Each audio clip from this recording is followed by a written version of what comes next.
Hey guys, gals, Mike McFarland here, the Lake Fork Fishing Guy. I'm going to give you a public rundown for June. I think it's the 16th. Heck, it might be the 17th. All my days are running together. It's Friday, I know that. 17th. It's Friday the 17th. Let's talk about the lake. We're pretty much falling. And in essence, we're kind of falling fast. From Monday to today, almost an inch. 39719 on Monday, 39712 on Friday. It's real close to 1 inch.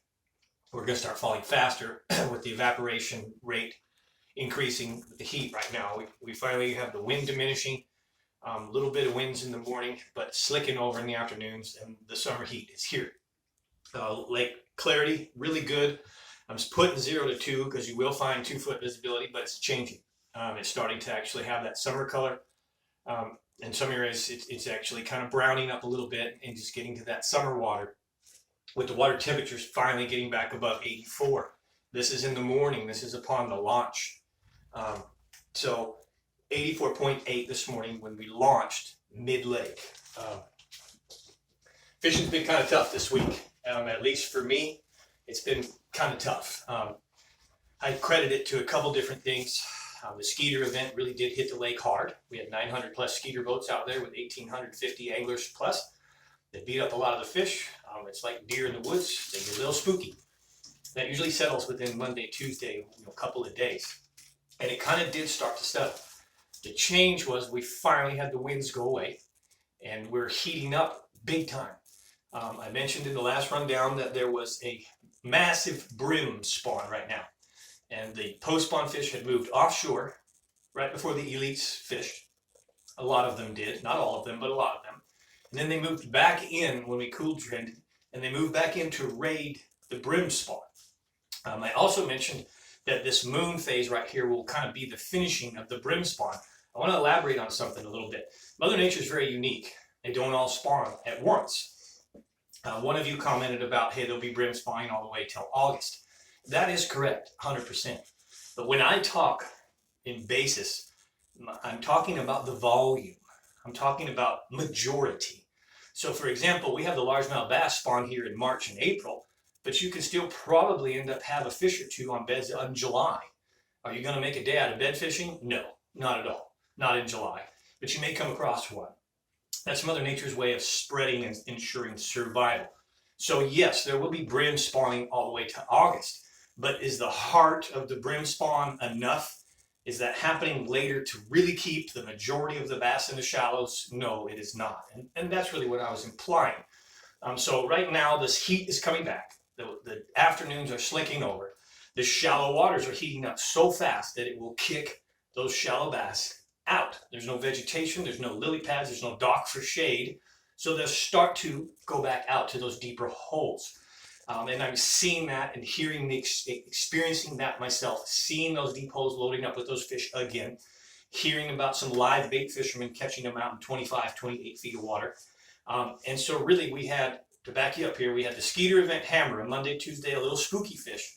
Wednesday, Thursday, transitioning back out to deep water and pulling off of that main brim spawn. There's a massive brim spawn. In fact, I found the largest brim bedding area that I've ever found in the history of my bass fishing. I side scanned for quite a while the other day, and I found a brim section, an area that is probably at least a tennis court, an entire tennis court's worth, maybe a half a football field. I've never seen that many in one big conglomeratory area. And then probably within 20 yards of that is another small section the size of a half a basketball court of even bigger ones. A little bit, just a tiny bit deeper, a little more mature brim.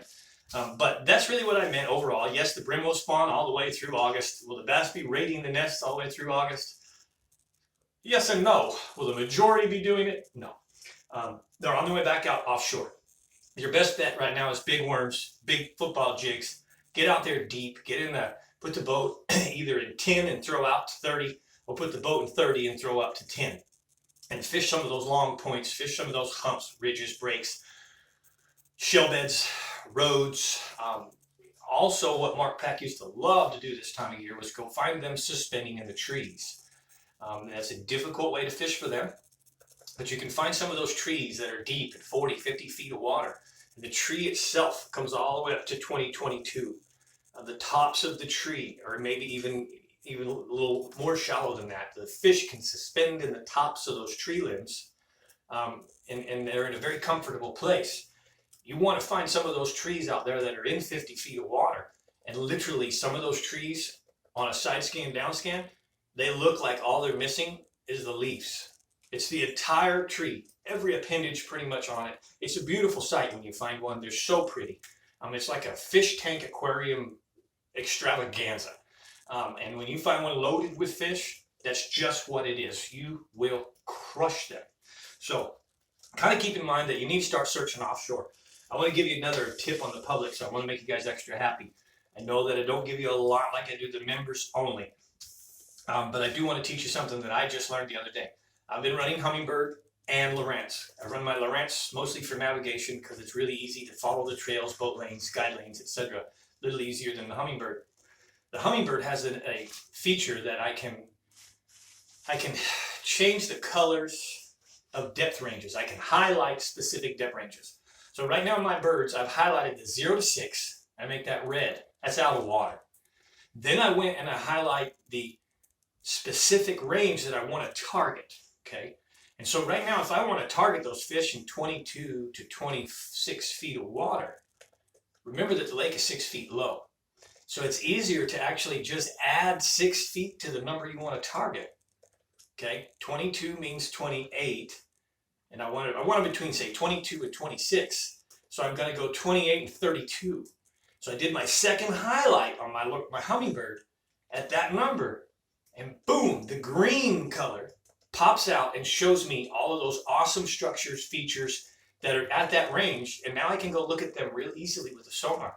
It was really exciting when it clicked the other day. I've been doing that past years. I do the 0 to 6, the 6 to 18, the 6 to 12, and the 12 to 18. And that kind of stair steps and gives me everything I need to know. There's 4 colors in a Humminbird. One of them is white, and so I got red, white, green, and then the 4th color is kind of like the offshore. It's like a whitish blue. It's real light. You can't hardly tell, but it really gives me a good idea of where those features are, the structural features and contours of the lake. And believe me, when I did that with the Humminbird, it put me on a lot more water than I thought there was to offer. As soon as I changed to 22 and 28, that's what I did today. I put the second highlight at 22 to 28. The green popped out and my eyes went, oh my, there's a lot more structure out there than I thought. There's a lot more deep points than I thought. And I mean like a whole new puzzle to go explore. It was really cool. I was kind of in that, to not be redundant, but I was kind of thinking, God, these same old spots, I'm getting tired of looking at all these common public spots. And again, when that happened, it was pretty exciting to realize there's a lot more there, and a lot of, no secrets on Lake Fork, but a lot of unexplored water, I promise. All right. So that's kind of the gist. If you're coming out this weekend, be careful, lake's low and getting lower. I was in Little Mustang today, and I decided to idle out instead of running the buoys. I don't like the mouth of Little Mustang. I know there's a lot in there. And I idled 2 feet from a buoy. I could have reached out and touched the buoy. And my down scan showed a tree under me by 2 feet. So if the lake gets any lower, somebody will be hitting trees at the mouth of Little Mustang while following the buoy line. Okay, you really need to take attention and take heed to this low lake situation. The Lake Fork Super Trails is huge. It'll help you a lot. If you can go find some Lake Fork hazards somewhere, I think potentially on the Texas Fishing Forum, you might be able to download Lake Fork hazards. That'll give you the skull and crossbones, but even the buoy lanes are dangerous. All right. So that's the gist.